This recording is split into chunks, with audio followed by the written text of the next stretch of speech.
Force and motion, building blocks of science.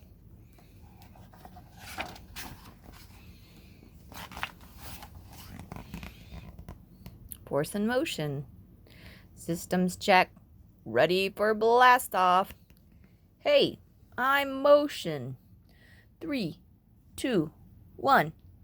Hey! What's the big idea? Psst. Huh? Sorry, I wasn't paying attention. Come on, clank. We're a team. Objects don't just start moving on their own.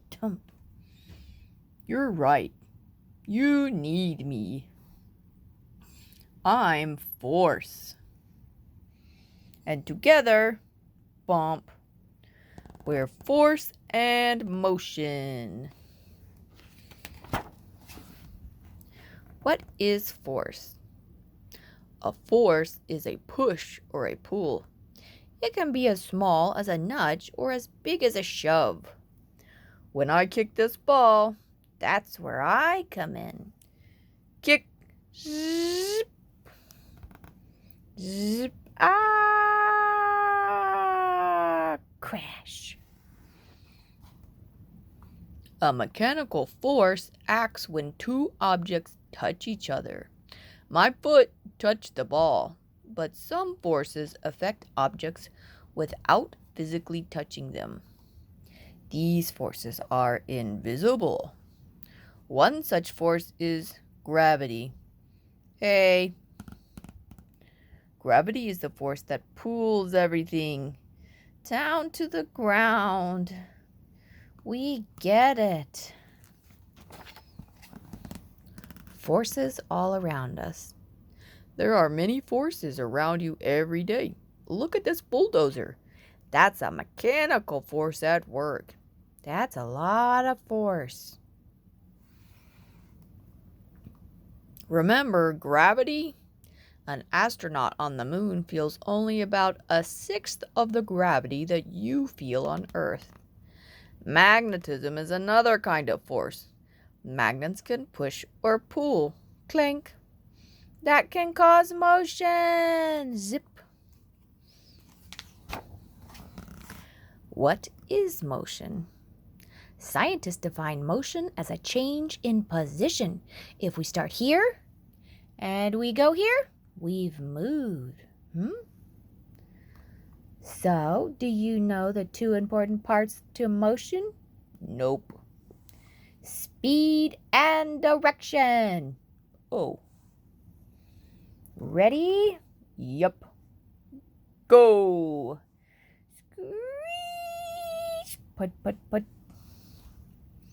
Speed is the distance traveled in a certain amount of time. Put. Zoom.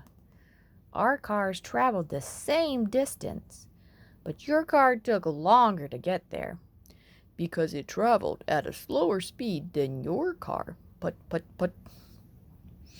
Direction describes which way an object is going. Like those planes, they are traveling at the same speed, but heading in opposite directions. Changing motion. Acceleration is a change in motion caused by force. It is the change in either of motion's two parts, speed or direction.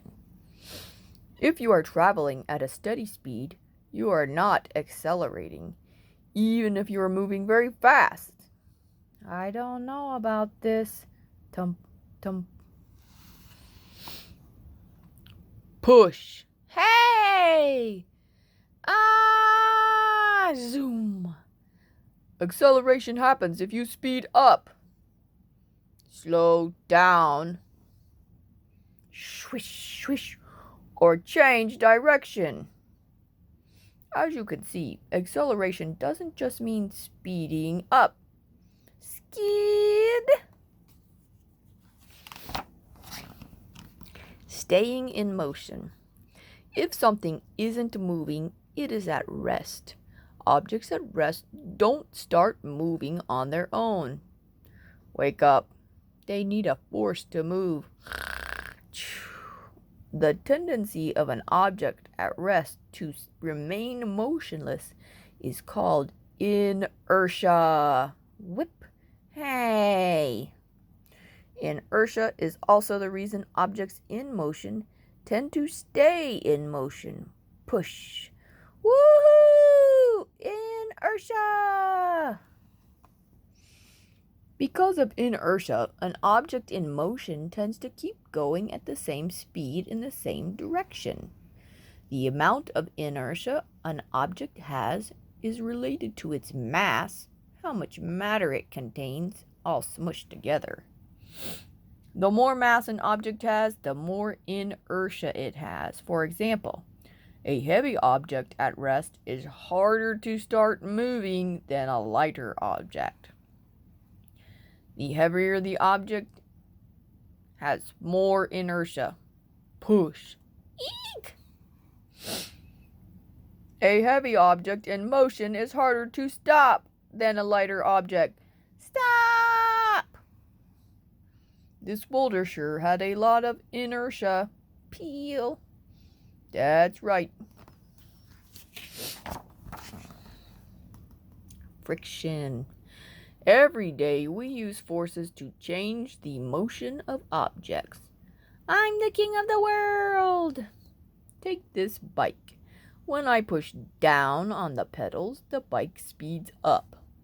The force of pushing on the pedals changes the bike's motion. Cool. Pop. But if you want to slow down, push the brakes. Skeesh! Ah, not again. Friction is the rubbing of one object or substance against another. Ouch, ouch, ouch. This rubbing causes resistance between the two surfaces. Skid. When you push on the brakes, the brake pads push against the wheel of your tire. Friction between the pads and the wheel causes your bike to slow down. Ouch. But I can slow down when I'm not pressing the brakes too. That's because of the friction between the tires and the streets. Dunk, dunk. Whatever you say.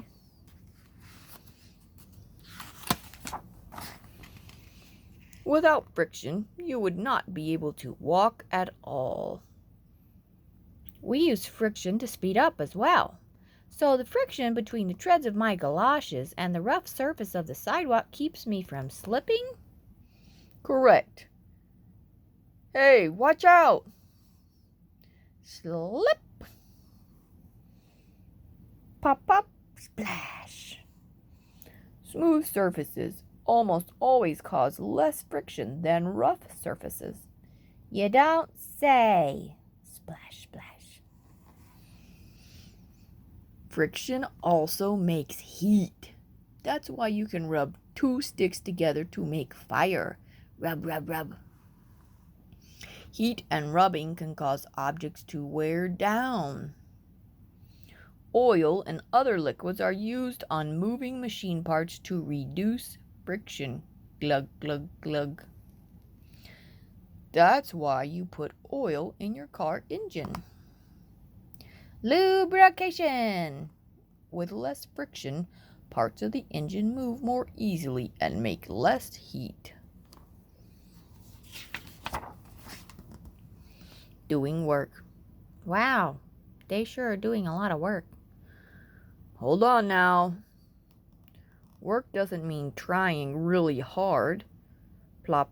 How do you mean? In physics, work is the amount of force used to move an object a certain distance. Work is done only when a force moves an object or changes its motion. Plop. That's right. It takes more force to move a heavy object than a light one. I get it now. Stand back. I'll take it from here. Heavier objects have more mass, More mass means more work. No kidding. Machines and work. No matter how strong you are, the human body is limited in how much force it can produce. So that's why people invented machines to help them do work. That's right. Machines make many tasks easier. You may think of machines as large objects with many moving parts, like these two machines. Planes are super complex. But some machines have a few or no moving parts. Simple machines make jobs like moving heavy objects easier. A machine changes the amount of force you need to use to do work. It may let you pull in a different direction or allow you to use less force. The ancient Egyptians built grand pyramids with the help of simple machines. They cut huge limestone blocks with copper chisels and saws. They dragged them up long ramps of earth and bricks to build each layer of the pyramid. Done and done. Plop. The Egyptians couldn't have made the pyramids without the help of simple machines. There are 6 kinds of simple machines. Clank. An inclined plane is a flat, slanted surface. It can be used to raise heavy loads. A lever is a bar that moves on a fixed point. A pulley is a special kind of lever that uses a rope and a wheel to lift an object. Hold on, there's more. A wheel and axle is a kind of lever made up of a wheel that moves around a post. Vroom, vroom. What the? A screw is an inclined plane wrapped around a spiral. A wedge is 2 inclined planes back to back. A wedge is used to split materials. Why study force and motion? So do you see how we can use our knowledge of force and motion? Yeah! We can use it to finally take off. You said it. Knowing about force and motion allows engineers to build many of the objects around you. Beep, beep, beep, boop. Like a rocket that has enough force to lift off. Plop. We are moving around you every day. How are you going to use force? Click. And motion. Click. Ready? Sniff. Ready? Sh. Psh. Contact. Blah.